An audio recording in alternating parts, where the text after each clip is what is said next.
পৃথিবীর মানুষ, হ্যাঁ আমার বান্দারা, তোমরা দুনিয়ার মধ্যে গিয়েছো, আমি তোমাদেরকে দুনিয়ার মধ্যে পাঠাইলাম।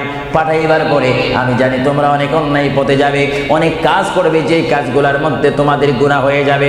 হ্যাঁ বান্দা, তোমরা গুনাহ করবে তাও আমি ভালো মতো জানি, তোমরা পাপ করবে তাও আমি ভালো মতো জানি। বান্দারে, পাপ করার পরে, গুনাহ করার পরে একাই কি মসজিদের মধ্যে তোমরা কেঁদেছো, রব্বানা যালামনা, বলেন রব্বানা যালামনা আনফুসানা ওয়া ইল্লাম তাগফির লানা ওয়া তুরহামনা লানাকুনান্না মিনাল খাসিরিন বলে বলে মসজিদে কেঁদেছো, আসরের নামাজ পড়ে কেঁদেছো, যোহরের নামাজ পড়ে কেঁদেছো, মাগরিবের পড়ে কেঁদেছো, এশার নামাজ পড়ে কেঁদেছো। বান্দা, নামাজের মুসল্লা যখন বসে যাও, আমি আল্লাহকে তোমরা বারবার বল, আল্লাহ আমার গুনাহ মাফ করে দাও। তারপরও আমি তোমাদের গুনাহ মাফ করে নেই।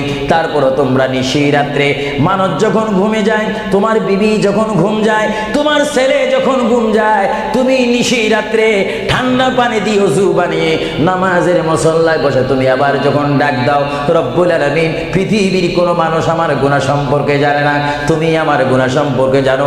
আমি এমন গুনাহ করেছি আমার বিবি জানে না, বিবি গুনাহ করেছে আমি জানি না। আল্লাহ, তুমি সব কিচ্ছু জানো। হে আমার প্রভু, তুমি আমাকে মাফ করে দাও। আমার আল্লাহ বলে, তারপরও যদি তোমাদেরকে আমি মাফ না করি, তারপরও বান্দা, তোমরা আমার রহমতের দরজা থেকে ফিরে যাইও না।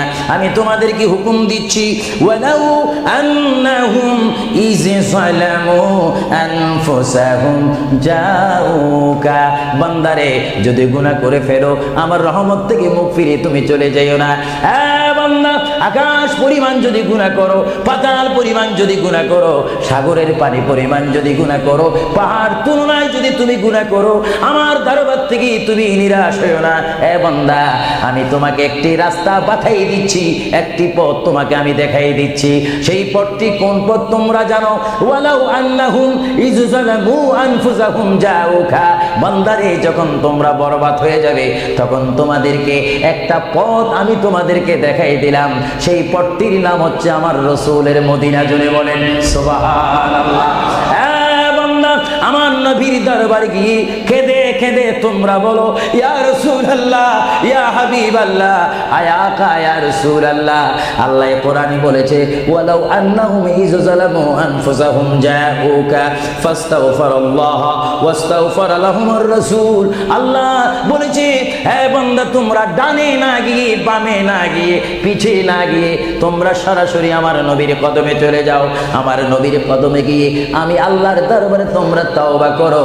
তওবা করতে করতে তোমাদের চোখের পানি যখন বাইর হয়ে যাবে, আর ওই মুহূর্তে যদি আমার বন্ধু যদি তোমাদের জন্য আমার দরবারে সুপারিশ করে, আমি আল্লাহ তোমাদেরকে ওয়াদা দিয়ে দিলাম, গ্যারান্টি দিয়ে দিলাম, আমার রাসূল যদি তোমাদের জন্য আমার দরবারে সুপারিশ করে, সঙ্গে সঙ্গে বান্দা, তোমার অতীতের জীবনের কবিরা সগীরা গুনাহ মাফ করে দিব। জোরে বলেন সুবহানাল্লাহ।